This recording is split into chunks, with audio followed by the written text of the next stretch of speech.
Welcome back to the European LCS studios. We're about to get into picks and bans for game 2 between Giants and the Unicorns of Love. Giants had side selection. They elected to pick blue side. Stress. Which weird and wonderful champion will Unicorns of Love let through? I honestly think Rengar, which sounds like a really dumb thing to do. Problem is, they forced Giants to pick Rengar, and we know Unicorns have played against it before. They can pick the Ivern, they can pick the Lulu, they can pick the Shen, everything. However, Ivern, Shen, probably going to be banned by Giants. Okay, so blue side, targeted bans is the availability for the Giants squad. The expectation is still those power picks. It is still unchanged. We are on patch 7.2 as we continue to play out week 4 of the European LCS. Jumping into picks and bans, Shen is already removed from the table. Now, no real surprise there. If they take away Ivern, Unicorns of Love may very well end up doing something a little bit tricky with their last ban. We'll still expect Camille ban. Ryze taken away by Giants. They are, pinpointing the solo lanes of Unicorns so far. Jace and Malzahar are probably going to be, either of them will be the last ban out by Giants here. I don't think Hilly's had a particularly strong Malzahar, but it has been banned pretty unanimously by all teams. Yeah, and I mean, it's not the most complex of champions. No, it's not. And can be a game changer in team fights. Not that we've got it finally. Okay, a team is leaving open potentially multiple. So now Giants either have to ban LeBlanc or Rengar here. Otherwise, Camille or Rengar here. Otherwise, Unicorns of Love will take the second one as they go through. This is how Unicorns offset this. There goes the Rengar, here goes the Camille, and you force Giants into an Ivern Cassiopeia lane, or Unicorns force Giants to play Camille. We know Chachi can play against it because he's done it before, and we got all sense of trickery going on here, Trevor. 10 seconds left. We spoke to Sheepy about the power of red side and the option to really dictate the flow of a pick ban phase. Last ban will be the Camille, so unfortunately not the most tricky of starts. But Ivern goes up in priority here for Giants again, which leaves Varus for the Unicorns if they want it. We also have Zyra and Malzahar still both available, which is fairly uncommon here. Oh, so they give away the Ivern. Do you prefer that? I mean, that's a comfort pick for Hikyu. You're denying it from Samux. Only if Unicorns don't pick Jace in this first 3 picks. Sorry, not Jace, Jhin. Sorry, I'm getting ahead of myself. Jhin is the pick Unicorns can take. Ivern would make sense alongside it. Last game, they also had a high priority on that Shen, but that's banned away as well. I'm going to slow down so I stop tripping over my words. I think that's right. That's good here. So the Jhin is already locked in, so it's that matchup once again. Last time round, Hilly's Tahm Kench was fantastic. Xerxes on screen looks really comfortable and relaxed and has got a plethora of champions to pick from. Exactly, whether it's the Warwick or the Ivern, if they want it here. They can also save it for the next rotation, or save it for their last pick so that you can ban away the Graves right after. That would be the likely counter from Giants, is take Graves here. Remember, it was banned in game 1. Yeah. So that it wasn't available as a jungle matchup. Banning game 1 because, of course, UOL were on the blue side this time round. Had to ban away a few of those power picks. Tried some of the trickery. Now, Twisted Fate's a champion we've seen a couple times over in North America. A little early to lock that in with so many potential counters and red side for Unicorns of Love. The Graves as anticipated. If they want to go support here, they can take the Zyra, which is available, which kind of will end up pinching Unicorns, but we know Hylissang has the Tahm Kench, the Bard, they've got the Malzahar available, so Giants can't remove the full champion pool for Hylissang, and if they pick support here, Unicorns are likely to go mid lane at the end of the first phase, because then you can pick up something like the Corki or the Orianna, ban away the Syndra, ban away the other one of the two, and have your priority mid lane pick here. All right, priority mid lane pick is something that Unicorns can play to. If Giants were to consider pinching a role, do you think top lane is something they could think about? Do you think they'd even want to? I mean, Shen is off the table. They could look at removing some of those tanks that Chachi is defaulted to. Well, with Shen, Poppy gone, Shen, Camille gone, Poppy remains the last pick that really Chachi's played a lot of. Jace is gone as well. So it is support that they go with. They don't want to have the Tahm Kench banned away. this likely implies that Hylissang doesn't really want to play Bard into this matchup, wants the Tahm Kench among everything else to try and run the same comp as last time. I mean, if nothing else, right, it worked. The Tahm Kench plus Ivern plus, well, anybody was such a big game changer. Unicorns potentially looking for first pick Maokai here, banning the Rumble away. Could also opt for the Poppy if it ends up getting through the ban phase out by Giants. But of course, Giants also have the option to go Syndra ban here if they want it, or the Orianna or the Corki. I think it's so important to note the different ban options here for Giants. They've elected to remove Orianna, so with quite a few mid lane picks off the table, that's sort of safe. Champion is gone, Corki's still up, Syndra's still up, Talia's still up. These are champions that we've seen several times, and I think it's also important to note that Exile has run Kassadin in the past, has run Katarina in the past, their red side, and they could opt into one of those more risky mid laners. Could very well. Unicorn's still opting towards something like a Maokai first pick here, taking away the blind pickable mid laner that everybody wants to run. With Cat Ban, Cassiopeia and Corki now still the two. Okay. Yeah. So playing it somewhat as predicted. No real shenanigans just yet. Good poke, good damage on the side of UOL. Even more global pressure once Exile picks up the special delivery package. Giants and UOL need to lock in their top laners. Will it be a tank v tank, or will we have something more fun? I feel it's going to be tank v tank. I feel like it'll either be tank v tank or tank versus tank shredder like a Trundle. Giants, Flaxish has played a whole lot of Maokai. Ooh, that's a pick we haven't seen in Europe in quite a while. That's also a Knight special. He played a lot of Zillion last year. He did. With the Giant squad. He did. We haven't seen Zillion here in Europe, and with Giants putting a lot of focus on protection on this rotation here. Getting the Zillion for themselves, Maokai alongside it.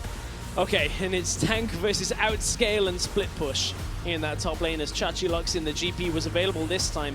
Banned in the first game, but that was by the Unicorns. So much damage, again global pressure on the side of UOL. What do you make of these two team compositions? A fairly traditional front line with this Maokai and eventually Graves, who's going to scale up. But then all of a sudden, some shenanigans with Zillion. Not something we've seen a whole lot of. Definitely none in Europe. No, we've only really been seeing it more so as almost a support champion in other regions as well. But this Zillion in mid lane is a bit of a spanner in the works now. Varus, very difficult to kill in this matchup, but that's if Giants get themselves to a situation where they're not behind like the last game. Yeah. Through the Maokai, through the Zillions can be very, very tough. But Unicorns, they've shown they can team fight up against the numbers, disadvantage, everything. Okay, let's keep our eyes on Knight Zillion, see how that works out. As you mentioned, Stress has been played support over in NA as well as LCK. And now it's going to be in Knight's hands in the mid lane. He's got a lot of damage to back that up with the Graves, the Varus, the Zyra. Some scaling on their side. For Unicorns, visit Chachi's Gangplank. How much gold can he farm with those barrels? And where does Xerxes spend his time? You know, a lot of options because there's so much damage, and with the fact that he's bringing CC in his kit, Xerxes can kill anybody. It's Giants versus Unicorns of Love. Game 2. There's a Chachi, the man on your screen right now, as we flash over to Giants and the Love Hurts crew once again cheering on the crowd. Stress, what do you make of these team compositions? What do you like and dislike? I'm glad we got a little bit of variance here. I think it's good that Memento got his hands on the Graves, the farming jungler alongside that Ivan. So don't expect too much action in the early game, but then I guess Ivan was in the last game and we saw Xerxes pick him off. I think Giants have a kind of a better rounded comp when you look at everything except mid lane.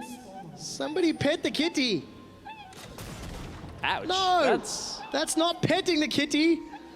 I'll be honest, when like in old naval times, I'm pretty sure keeping animals like cats on board was just a waste of food and rations. So GP's probably not that used to seeing cats. Touche. Especially not giant trees in a cat.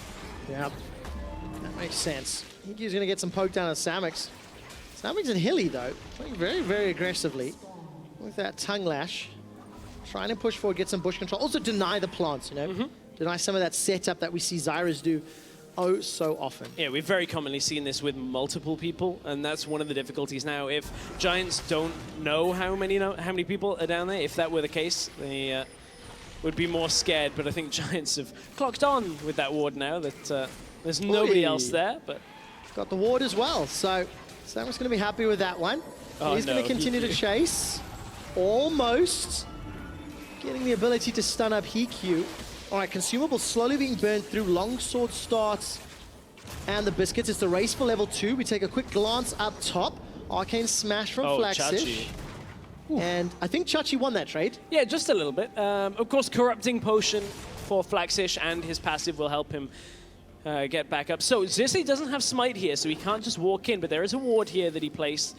Trying to just know that Memento is there. He caught him out. Xerxes. Yes, indeed. Trigger Seed's going to pop in a second. The roam from Corki already. Exhaust as well. Here comes Knight. Knight's got the stun. The bomb blows up and Knight gets first blood. Memento's running for his life, trying to get the damage down with the end of the line. There's no chrono shift available yet. Vizichachi sidestepping for his life. That bomb I don't think will kill him. So.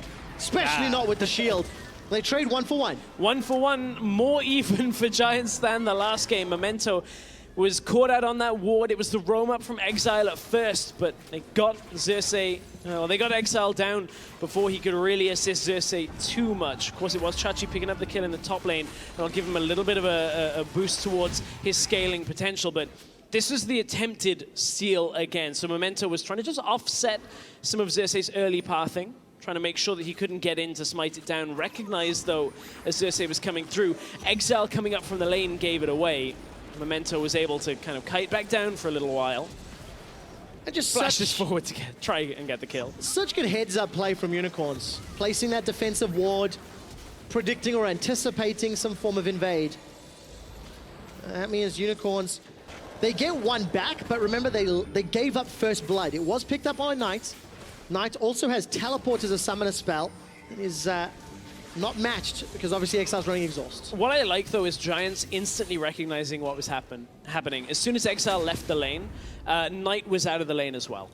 Just moving quickly, the communication to Memento that, hey, Exile's moving, so it's likely they know where you are, just allowed Giants to react better than they did in the last game. And that was really a sticking point early game, was Giants didn't seem to be quite on the same page with when they were skirmishing, when they were not fighting and backing away from the scenario.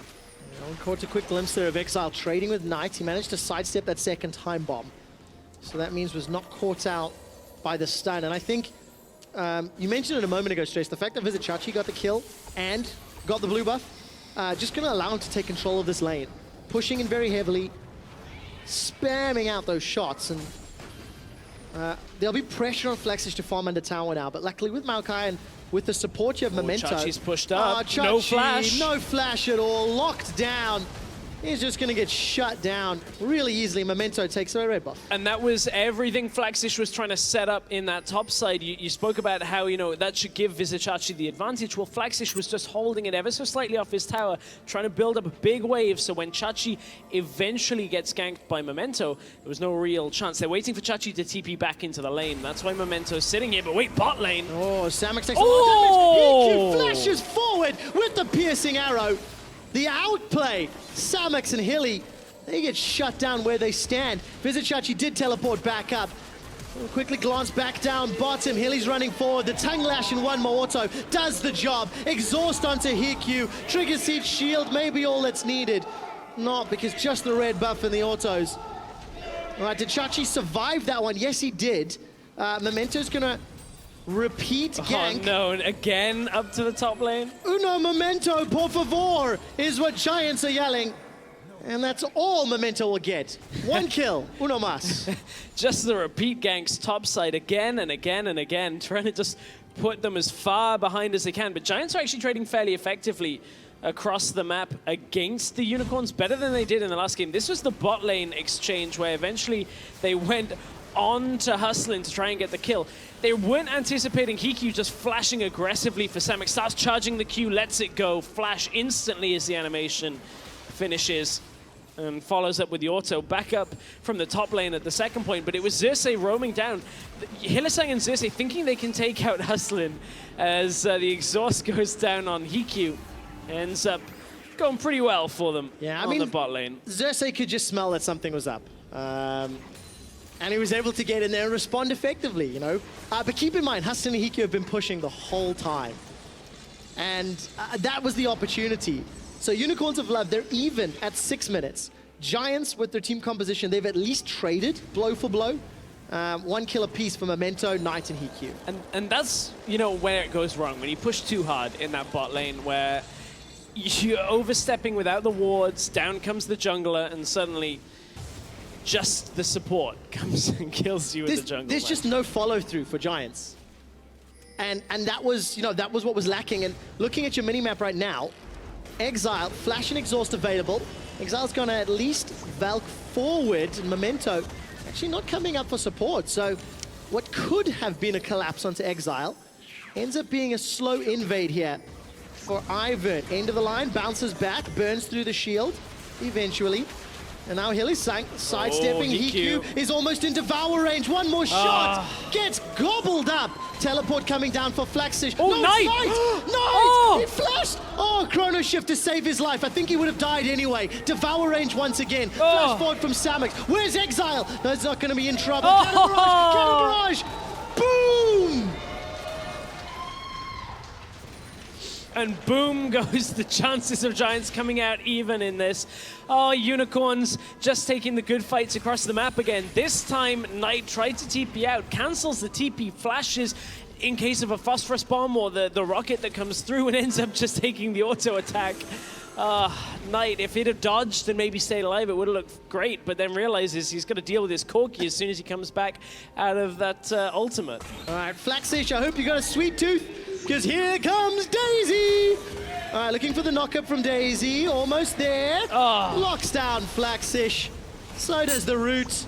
And Flaxish will tank up a long time thanks to the Maelstrom, but Unicorns with their 7th kill. Hey, look, if Daisy's going to come to the top side this often, Maokai is not going to be a root. He's going to need a root canal at this point, as Unicorns are looking to push down that turret. Chachi trying to attack it down as well. Here comes Hilly into the mid lane. Oh, the package. Yeah, package is just going to land onto Knight.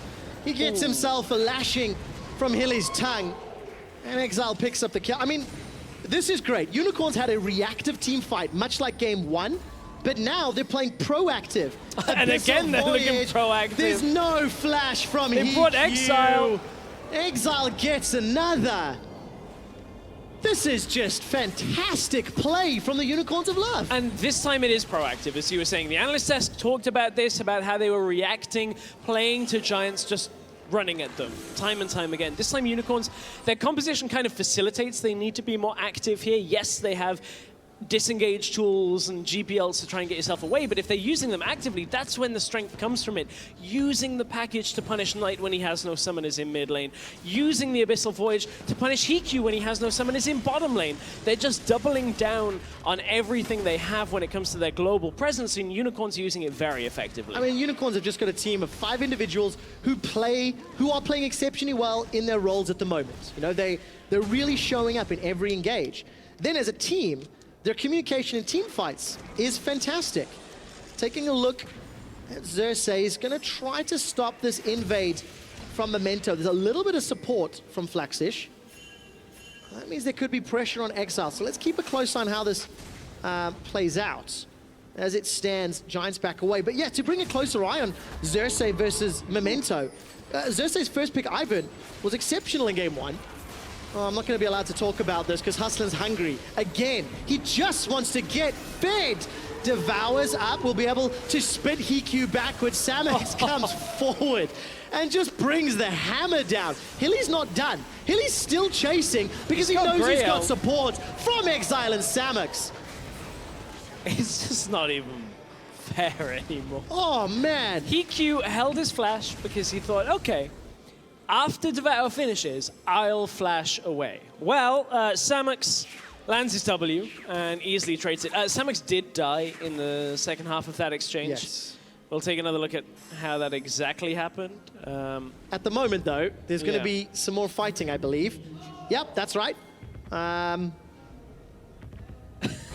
Unicorns went for the trade. I think Hilly and Exile went for a tower dive. That's what played out. We will likely get a Looks replay like of that. But yeah, I was talking about Xerxes versus Memento because Xerxes' impact this game, or this series, has just continued to be mind-boggling. 2-0-3 on this Ivern. His redemption down bottom. You can see team jungle proximity, kills plus assists at 15 minutes is 8 from game 1. And over a 1,300 gold lead. He's on track to keep up that level of performance right now. Already 400 gold up. And that team jungle proximity indicates how close Xerxes is to the rest of his team, the other members. And a lot of people would say, oh, Unicorns, you know, they were just fighting effectively. A lot of this was the team saving Xerxes at the same time and then just turning around to fight miraculously and kind of destroying everyone. So it's a positive and a negative for him Yes. at the same time. I mean, it goes back to that discussion that we've had around how Unicorn's playstyle that game was reactive, outskilling, right? They had numbers disadvantages at times. Oh, is this the dive? This is okay. I mean, Memento just wanted to clear the wave. But at least he gets a kill. At least he gets one back. Oh, and a teleport from Knight. So that's actually a big cooldown. We're sticking on this. I was going to say, does Knight die there as well? No. No, I Not didn't this think time so. round. Xerxes brought Daisy in. Thank you, crowd, for getting as excited as I do about that ultimate. Unicorns of Love. Looking to be collapsed in the tri-bush down bottom. I'm looking at the minimap. Oh, Samix has the complete safety. Redemption buys some time for Hilly. Comes Xerxes, flash away from Hikyu. Looking for CC. Exile could look to cut them off in the back. Flash is available for him. Oh. Flashes forward for Hikyu. That is just such confident play. Flaxish cancelled his TP, so Chachi cancelled his, and the Unicorns still maintain the numbers advantage on the bot side of the map. Now they're going to take tower first blood as well. It's rushing in the mid lane as well, but they just Abyssal Voyaged up to mid to try and stop that tower push. So Samik's going to get the tower in exchange for denying Giants anything. Yeah, really good play. Tower first blood picked up, saving the mid lane tower. Sheepy, a very focused man backstage. Romain does not know what the word focus means. And that's what that big grin was. But when you're a coach and a manager and you see your team playing this well, what is there to not smile about? It's very fair. There isn't a lot to not smile about from this game, unless your name is Hikyu and you got given first pick Varus and you've had 5 deaths. Flaxish, they're going to try and add another one onto his death column. There's an example of cross-map thermodynamics. The Valkyrie burning down the potential retreat path, but it's not hot enough to cut down Flaxish's Maokai. Hylissang is closing the gap from behind, and now a cannon barrage drops down on Giant's head. Exhaust buys time, so Memento can't get the kill. He will finally pick it up, though. It's a 1-for-1 until Knight Samix gets is dropped. boxing them in. All right, Samix wants to try cut them off. Where is the root? Where is the root? Deadly Flourish? I'm not sure if he's fired it already. No, he couldn't get the target indicator on. Here comes Daisy through, though. They want to follow this through. Why not? Keep chasing and diving. No root for Memento. But Unicorns, at 15 minutes, are now taking down the inner top lane turret. It's just a gigantic gold lead. I'm actually going to have to check with our stats team what the largest lead at 15 minutes is, but that's 7,300. And the Unicorns, for a second game in a row, are picking Giants apart. This game, they allow the Varus as the first pick by, you know, Giants basically not prioritizing Ivern, I guess is their mistake on this one.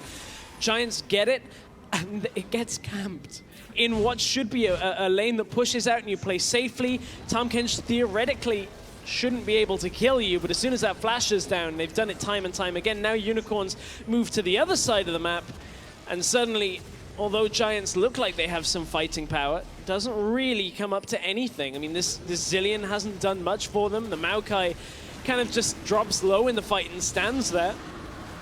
And the second phase of the fight is just Giants getting picked apart. Exile picks up another kill. He was 6-2-3 by the end of this, and Unicorn still wanted this fight. A little sloppy here as they're going further and further past the tower, but I mean, at that point, why not? They're so far ahead. They are, and confirming, Stats team has confirmed that is the largest gold lead at 15 minutes in the spring split in 2017. 7,072 gold. And yes, we can be nitpicky. Yes, we can look at some of the sloppiness and the over-eagerness to fight from UOL. But they're still sizably ahead because Chachi's in a 1-on-2. He's got Flash and the orange still available. But look at the mini-map.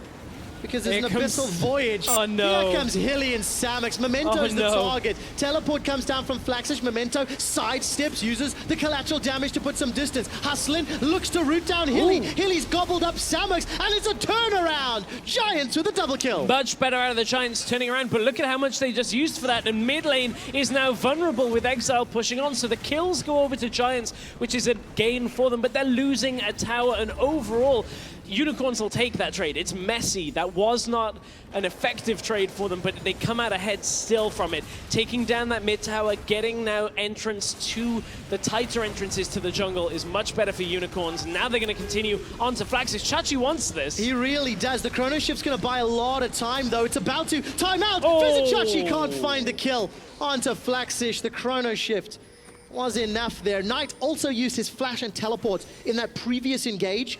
Not this fight right now. So Unicorns, maybe with 3 kills conceded, you can argue not as worth. But again, it's not enough for Giants. They have to do that so many more times. They do. And for Giants, I'm a little disappointed. I'll expand on that in a moment. Here's a replay of that team fight that started. If you look at the minimap, all of a sudden, Hilly's covering half the river. Yeah, this is a little bit of an overextend here because look how far away Exile is with obviously no TP, whereas Knight has his. Xerxes is so far away as well. So as they turn around, Hylissang doesn't get his gray health off. Varus has reached a fairly strong point. It's not quite the 2-item spike of the Edge of Night alongside the Ghost Blade, but still it's strong enough that those Qs are really starting to hurt. And from there, Giants, it's a bit of a turnaround, but it's not quite enough. Unicorn's still very far ahead. Yeah, very far ahead indeed. And you know, for Giants, it's been a tough 4 games. When you think of their 2-0 from G2 last week, one of those was a perfect game. Unicorns of Love have set the largest gold lead at 50 minutes now in this game. And for Giants as a team, you know, they picked up some games. They looked okay against Fnatic. Memento gets a lot of damage. Oh, almost took that tower shot. Cannon Barrage is going to come in a few seconds. Oh, Cannon he's Barrage. walking over a ward. Do it, do it. Oh, hang on, do Chachi's it. going to get himself out Do alive. it. Oh, defensive Cannon Barrage. This is to catch down Knight. The stun won't land. Man, he should have gone for the kill. Chachi, I think you could have done it. He could have done it, but he would have had to have mini-mapped it, tried to cast, and I believe in him. I believe in him too. I believe in him. He didn't believe in himself, and There we go. unfortunately, that's the difference. Yeah. When he's the guy pressing the button, Yes. you've got to believe in whoever's got that button that Yeah. just sends that cannon barrage out, Trevor. And, for Giants, to go back to it, you know, the last 2 series they've played, this being one of them, G2 and UOL, the 2 group leaders, have really shown the gap between the top of the table teams and the bottom of the table teams. And for Giants, it's now week 4. Yeah. They're playing the rest of Group B over the next few weeks. And this is a time where you can pick up surprise wins. You can go back to your group with a potential shot at making playoffs. And it's interesting because a lot of people always want to draw conclusions. Which was the stronger group? Which one, you know, has the better results? Well, if you do the old X beat Y, so that makes the team stronger. I mean, Unicorns look as strong as G2 right now in this game. We'll find out who is stronger because someone has to win that series a little later on in the split. While UOL look as strong, they do not look as clean. No. And that's where I think there's a big difference, right? You've got this Unicorn style, which is fantastically reactive and so well played in the mid to late game fights, but not necessarily the most planned team.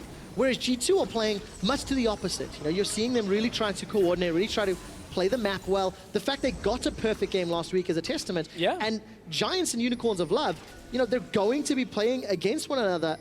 G2. Sorry, G2. I've done that again. It's okay. Next week, Thursday. You know, it's our opening game. Oh, Memento. All right, Memento's going to look to quick Oh, draw away, Exile. but on the back end, Exile's gonna get caught out. Knights use that Chrono Shift to buy some time. Samux is killed thanks to some good damage from Memento, and Exile's looking to run him down.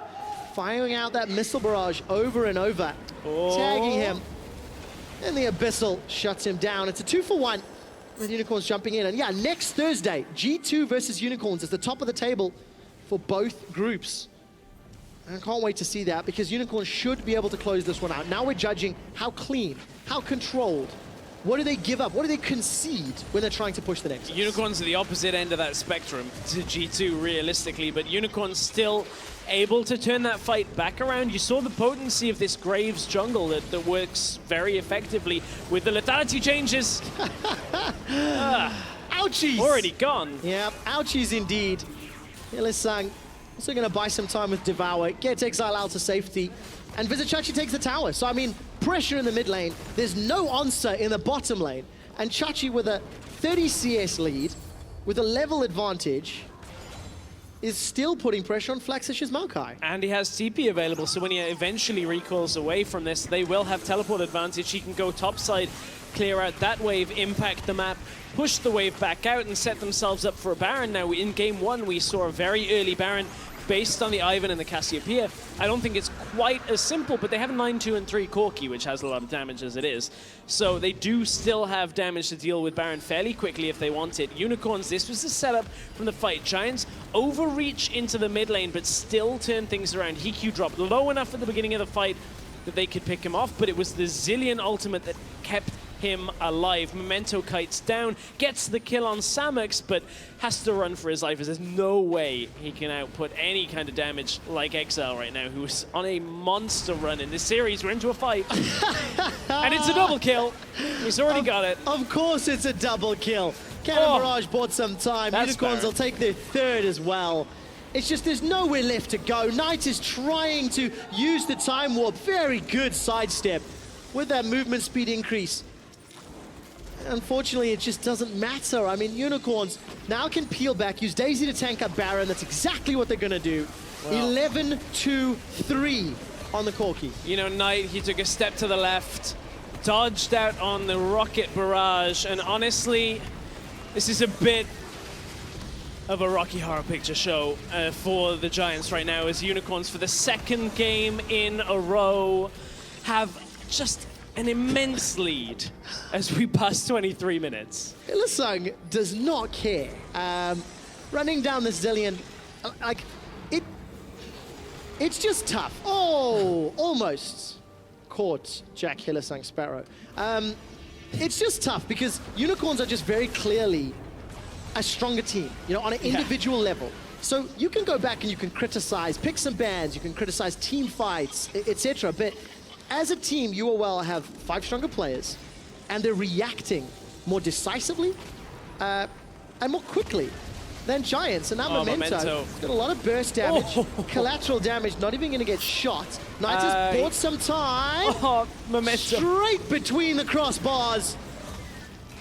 They're not going to find the damage. Memento escapes with his life thanks to Knight. Unicorns, though, with the Baron buff, now we're going to just continue to push this through. They've got the option topside in a moment when they push it out, but now the threat of the dive with the Cannon Barrage, with the Abyssal Voyage, is still there out of the Unicorns. That it's so difficult for Giants to try and clear this. Normally Varus is very good, but look at how fast they turn on him. Yeah, has to flash away. Hustlin's got Stranglethorn's going to need it in the not too distant future. Daisy's almost soloing Daisy's the entire 1v4. Giants team. Very good double bomb.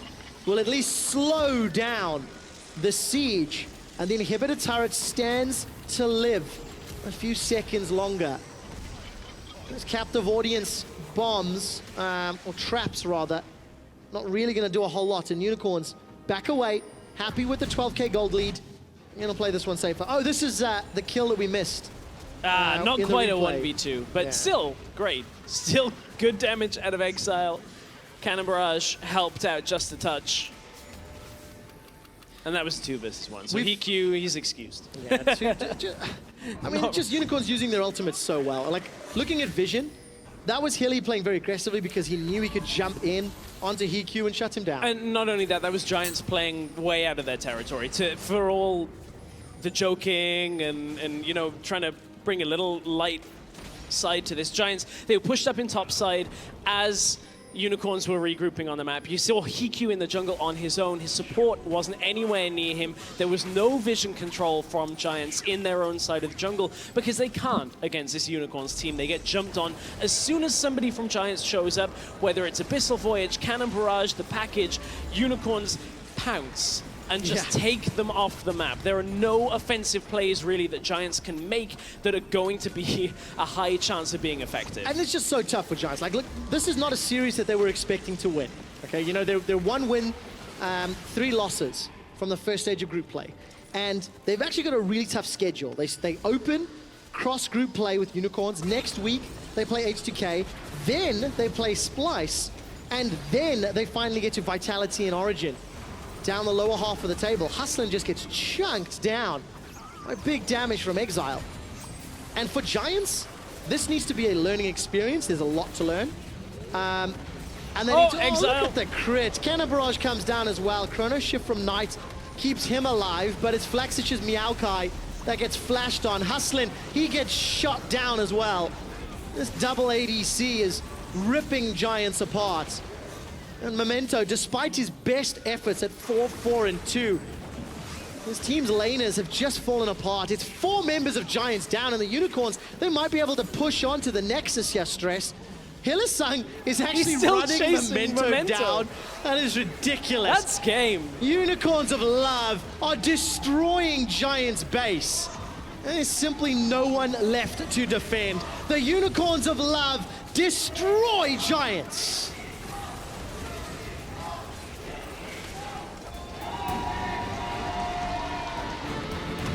I mean, it's just great performance, you know? I don't really want to stand here and be hypercritical. Because at the end of the day, UOL just outskilled and outfought Giants every single step of the way. And in 2 games, it looked like they were toying with their food for the majority of it, which, yes, if you want to, you know, look at crisp, clean play, you didn't find it in this series, but the Unicorns gave you good turnaround, good reactive play, and really, really superior skirmish and fighting. Big smiles on the faces of the Unicorns of Love. It's week 4. In terms of all of the European LCS teams, UOL were one of the most practiced coming into the splits. And after 4 weeks of consistent play, they remain #1 team in Group B and taken down their first Group A opponents. But the road gets more difficult from here. Their opponents gain strength, as we've said and alluded to many times. They play G2 next week. Got that one wrong a couple times this cast. It's okay, it's fine. We'll look forward to that matchup and look forward to what looks to be a very interesting interview soon. They're not quite ready yet. I mean, you've got a glimpse of the preview. on G2 next week for UOL, and then Misfits the following week, and then Fnatic the following week. So a lot of exciting things there, especially with you know, Fnatic picking up the new jungle. We're going to see them tomorrow against Vitality. But for Unicorns, it is all sunshines, happiness, and daisies. Lots of daisy, bouquet of them. A bouquet of daisies. As that, I guess that's what you call their pick ban strategy, honestly, over the last few weeks. But coming into the split, losing their AD carry, a jungler that had never played in the EU LCS, everybody was not looking for this out of the Unicorns. 4 weeks in, they look magnificent. Yeah, they just made a statement win. And to take a closer look at that magical Unicorn stomp, Dracos is on stage with one of the leaders of the herd. Thank you very much, Trevor. I am, of course, joined by Romeo, manager of the Unicorns of Love. Now, we heard Trevor talk about it a little bit in cast, quick shot rather, but what is going through your head when you see your team playing on stage and playing so well? Today I was super proud of them. I'm usually super stressed because my job is to make sure they arrive alive on stage. Then they belong to Shippy, and then well, they have to behave and win, you know. But I cannot do anything, and I'm powerless backstage. And it's between like, oh my God, you still have your ultimate, to oh my hell, yeah, we got it. So it's actually a full-time job to be backstage and to be scared for them. All right, good.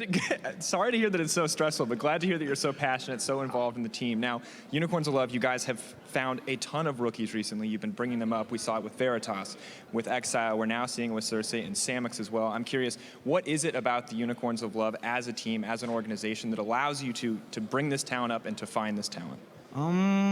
I mean, first, congrats to Shippy and Healy and Visitachi, because they have been members of Unicorns from the start, and they are usually the ones scouting people. I think we're just a big family, and we take care of everyone. It worked so far. So we had those new guys coming in and out, and we treated everyone the same. It turned out great. Sometimes it failed a bit. This current batch of players is actually pretty amazing, I have to say. So let's see how far we can get. All right, well, glad to hear that. They're obviously doing very well, currently undefeated. Now, looking ahead, you guys have Misfits and G2 on the horizon. Do you think you can keep it an undefeated record? How do you think those matchups are going to go? Just thinking about it makes me super stressed. I have absolutely no clue. So far, scrims we're doing really, really well on scrims. So let's see if we can keep that on stage. I hope for a good 1-1 and then a base race at the end against G2, and then we win. That would be perfect. All right, well, it's good to know. Yeah, you've got the dreams for the series. We'll see how those pan out in weeks to come. But thank you so much for taking the time to talk to me. We're going to send it over to the analyst desk. Shox, Crepo, Vedius, take this one away. Thank you so much, Dracos. Very nice outfit choice also from Romain. A bit different than what we saw in Oakland, but yeah. In any case, I love has how... to keep his shirt on. Yeah, he does. Broadcast. Rules. We've talked about this before, Betty. You can't take it off I know, either. I've tried to pitch it many a times, but if Romain has to do it, I have to do it too. You know? I want to jump on something he said about it's a really great group of players, and I do think that is something that we hear from the Unicorns almost all the time because they have a good atmosphere, but this results-wise seems to be paying off the most, as we've seen. I think, especially this year, culture seems to be very important within these teams, because we're looking to kind of thread the needle and look for minor improvements within these teams, because every player that comes in knows the basics, right? They know how to play League of Legends. They know roughly how to like technically play out a game. So you need to make the difference somewhere, and I think team atmosphere is a really good starting point, and that is something Unicorns have consistently been building. Like while we sometimes joke about macro, no macro, they've been building this culture, and it has been working out. They certainly have, and as you rightly said, we've been seeing it throughout the LCS. Misfits, initially the intention of Fnatic was to build a full English-speaking lineup. It does seem to me that culture is a more and more important thing. Yeah, and let's make the difference here. When we say culture, we don't mean friendship necessarily, right? Because that is not something, or is it something that you think is important? Well, I think if you can get along, yeah, that's it gets a lot easier. Yeah. But I think it's not the case in the Castro crew. No, definitely not. It's all a mirage here. But I think we need to look at just what kind of... It takes a special kind of player and person to fit into that Unicorns. Like, I couldn't see myself in my playing days kind of day one in the gaming house. I walk in and my manager's walking around shirtless with a unicorn hat on. I'd be like, it doesn't really fit. But every player they've drafted so far seems to kind of fit in and really like the surroundings that they have right there. Yeah, they're doing very well. And if we look back at the series, this is now their 5th straight series win. And if we look at one of the common denominators, that Ivern for Xerxes is one of the things that have brought them so much success game after game. And if Unicorns are improving in the sense that they used to draft unique picks just to draft unique picks, but they're really making them work this year. And now here we see Ivern every game, and we're highlighting this replay because it just shows you adaptation, right? That Ward on red buff proves to be very useful later on. It certainly does, because he is predicting that Memento is going to try and punish a typical Ivern jungle path where you would start on red, and he's already predicting it because he's placed that ward down and they're able to react accordingly. Yeah, and even if nobody shows it, obviously there's the information. So Xerxes is so tried and tested on this pick, also because Unicorns of Love give him the freedom to try these weird picks out in scrims, because very often when something's not meta, teams will just stick to whatever is meta in the scrim environment. But Unicorns have come out and said it. Teams playing against the Unicorns have come out and said it, that they can play whatever they want. And that means that even when things go wrong, like right here when Samux dies, this team knows the limits of this champion much better than anybody else. Just watch Hylissang dive back into a full HP minion wave, which you should never do unless you know exactly what you're doing. Get a shield from Ivern. He's going to flash in, pop that shield, and kill hustling. Like, I didn't even see a kill possible here, and they just know exactly the limits of this champion. They certainly do, and it just brings testament again to the synergy and teamwork that we see time and time again from this Unicorns of Love lineup, because in a situation like that, the majority of teams, even Crepa, you said it yourself, you'd probably back off, you'd accept the loss, and you'd try and move on. But the Unicorns are saying, you know what, we can fight, and everyone's like, let's just do it. They force the play, they make it happen, and that's a large part of why we saw so many fights in this game, and a part of why we saw a lot of back and forth. But it's great to see a very fantastic play style from the Unicorns that is working in. Yeah, and the whole reason that we still highlight some negatives sometimes is because we want to see them go to the next level. Yeah, where we need do. more consistency. And a lot of people think it's like false criticism for the Unicorns, but these guys are now a 5-0 team. You can start criticizing them a little harder in terms of the details, because if they ever want to make it internationally, like, they need to switch Hey, they up want the macro play. Auckland. Okay, if they want to make it again internationally. I mean, this is the important thing, right? When we look at the Unicorns, we think this is a team that we now consider one of the best in Europe, right? Especially when you consider their standings. So we have to be critical. We have to look at how they can be the best. How can they be the best? The best in the series, according to us, player of the series was Exile. No, I didn't say it. He's been doing really, really well. And before we go, the only thing I want to ask you guys is that 5-0, they are now the Unicorns of Love. They've beaten every single team in Group B. They've beaten the Giants in Group A. What team can't they beat in Group A, Thaddeus? G2. I think G2 will punish the mistakes very heavily that we have seen from the Unicorns. They might seem like small mistakes, but for a team like G2, they are big windows of opportunity. So no other team can beat them? On paper, like, it depends on I don't know when they play Fnatic. The progression for Fnatic could be big. The current Fnatic probably won't beat them. Misfits stand at maybe a chance, but Unicorns definitely is the favorite in all matchups except G2, which means top 2 team. That does mean a top 2 team, and that is one of the best, I think, predictions we've been able to do about them in the beginning of the season since they've started in the LCS. Fantastic feat.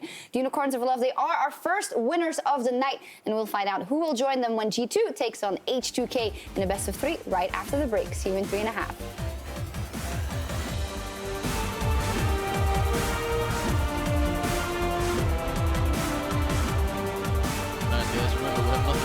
You see, it's gonna pop in a second. From Corky already. Exhaust as well. Here comes Knight. Knight's got the stun. The bomb blows up, and Knight gets first blood from Samux. Where's Exile? That's not gonna be in trouble. Barrage.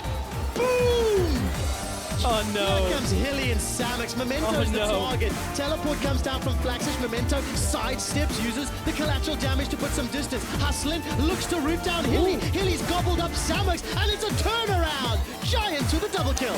I get the low Ridiculous. That's game. Unicorns of Love are destroying Giants' base. There's simply no one left to defend. The Unicorns of Love destroy Giants.